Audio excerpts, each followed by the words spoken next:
नमस्ते दोस्तों। मैं हारा थका बेमन सा आज ऑफिस से घर आया ही था कि मेरी नज़र सामने किचन से आती मेरी पत्नी पे पड़ी। वो देखने से ही काफ़ी उखड़ी उखड़ी लग रही थी। उसकी मनोदशा देखते ही मैं समझ गया था कि ज़रूर ही कोई तो बात है, इसलिए मीनाक्षी इतनी रूखी रूखी सी लग रही है।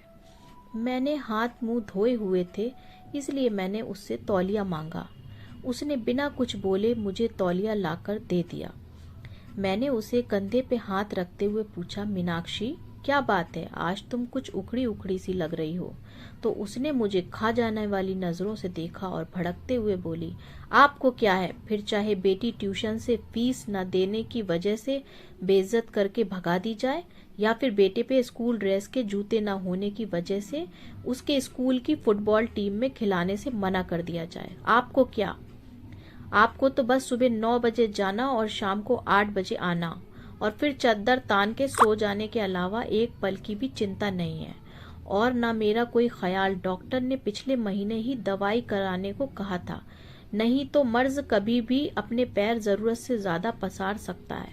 कभी तुमने ध्यान से देखा है मेरे चेहरे की ओर? ये झुर्रियां, बेउम्र पकते हुए बाल, जवानी में ही बुढ़िया बनती जा रही हूँ।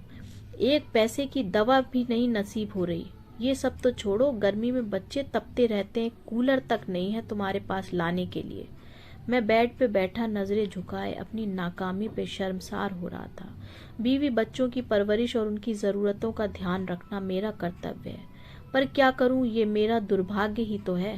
कहने को तो देश तरक्की कर रहा है, लोग खुश हैं, पर मैं कैसे कह पाऊं कि मैं बढ़ती महंगाई और बेरोजगारी की वजह से दिन ब दिन जरूरतों के बोझ तले दबता जा रहा हूं। बिजली के बिल से लेके घर के राशन पानी तक की कीमतें आसमान छू चुकी हैं, और पगार बढ़ाने के नाम पे दफ्तर में धमकी दी जाती है। नौकरियां कभी भी जा सकती हैं, काम नहीं है ऑफिस में, इसलिए वही पुरानी पगार पे काम करना मजबूरी बन चुकी है। ऐसे में क्या ही करूं? मैं बैठा बैठा अपनी परिस्थिति से दो चार हो ही रहा था कि घर के दरवाजे पे किसी के आने की दस्तक हुई। बच्चों ने गेट खोलकर देखा तो पिताजी थे। अपने दादाजी को देख के बच्चे तो खुशी से उछल गए, लेकिन मेरी सांसें तेज हो गईं। पत्नी ने फिर से मेरी तरफ ऐसे देखा जैसे मानो वो कह रही हो, अपना पेट पालने के लिए तो अपनी आंतें और गुर्दे गिरवी रखने के दिन आ गए हैं। अब ऐसे में पिताजी अकस्मात आए हैं तो जरूर ही कोई आर्थिक समस्या को लेकर ही आए होंगे। मैंने भी नजरें चुराते हुए एक बार मीनाक्षी की ओर देखा, पर कुछ कह पाने की स्थिति में नहीं था, इसलिए जल्दी से उठ के पिताजी के पास गया और नजरें चुराते हुए उनके चरण स्पर्श कर उन्हें बैठने को कहा। मीनाक्षी ने भी उन्हें चरण वंदन किया और खाना खाने के लिए कहते हुए किचन में चली गई। अब मैं और भी अकेला महसूस कर रहा था। मीनाक्षी तो मुंह छुपा के किचन में जा चुकी थी। मुझे डर था पापा कहीं पैसे की कोई बात न कर दें, इसलिए मैं जल्दी से जल्दी बच्चों को बुला के उनके पास किया और खुद वापस कमरे में चला गया। पिताजी भी मुझे जाते हुए देख रहे थे। मैं किचन में आया तो मीनाक्षी ने कहा, पिताजी जरूर ही किसी आर्थिक मदद की आस करके आए होंगे। ऐसे में इन्हें हम ही याद आते हैं। बड़े वाले भाई साहब को कोई याद नहीं करता। देने के नाम पर उनका नंबर आता है और जब कोई जरूरत हो तो सब लोग हमारे यहाँ आ जाते हैं। वैसे तो ये शब्द मीनाक्षी कभी नहीं बोलती, पर इस बार उसके घर की तंगहाली इस लेवल पे थी कि उसे मरने के लिए अगर जहर खरीदना हो तो उसके लिए भी पैसे का इंतजाम ना के बराबर ही था। एक तरह मीनाक्षी लगातार मुझे बोले जा रही थी और दूसरी ओर मैं था जो कुछ पाने में समर्थ नहीं था। अंततः मैंने मीनाक्षी को चुप रहने के लिए कहा, तुम शांत हो जाओ, कुछ भी करके कल मैं तुम्हारी दवाई और बच्चों की जरूरत का सामान ला दूंगा, पर अभी के लिए पिताजी का मान रखो। उनके सामने घर में कलेश करने का मतलब उनकी मान मर्यादा के खिलाफ है।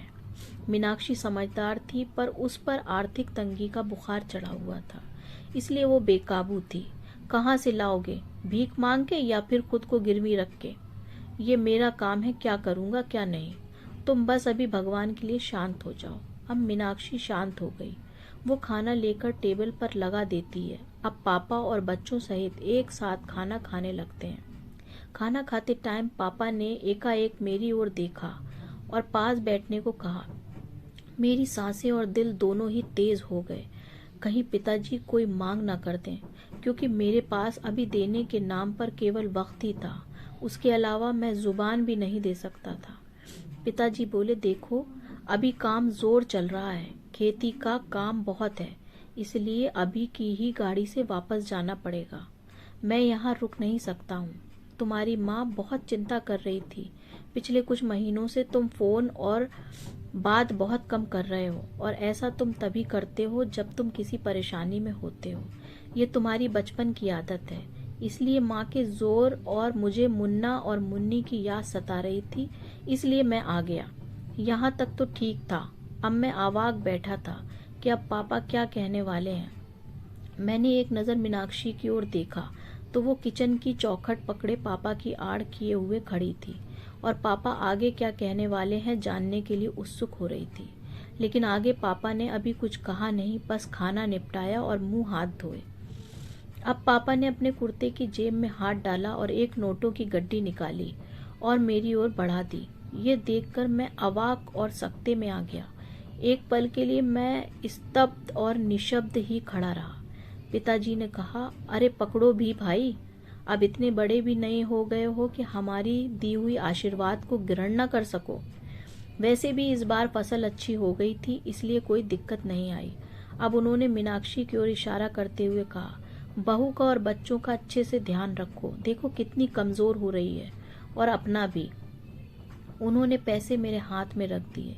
मेरी आंखें भर आई थीं और वो बचपन के दिन याद आ गए थे जब पापा हमें स्कूल जाते वक्त चाराने ऐसे ही हाथ फैलाने पे रख दिया करते थे। पर बस अंतर इतना होता था, उस वक्त मेरी आंखें झुकी हुई नहीं बल्कि प्यार और दुलार से ऊंची होती थीं।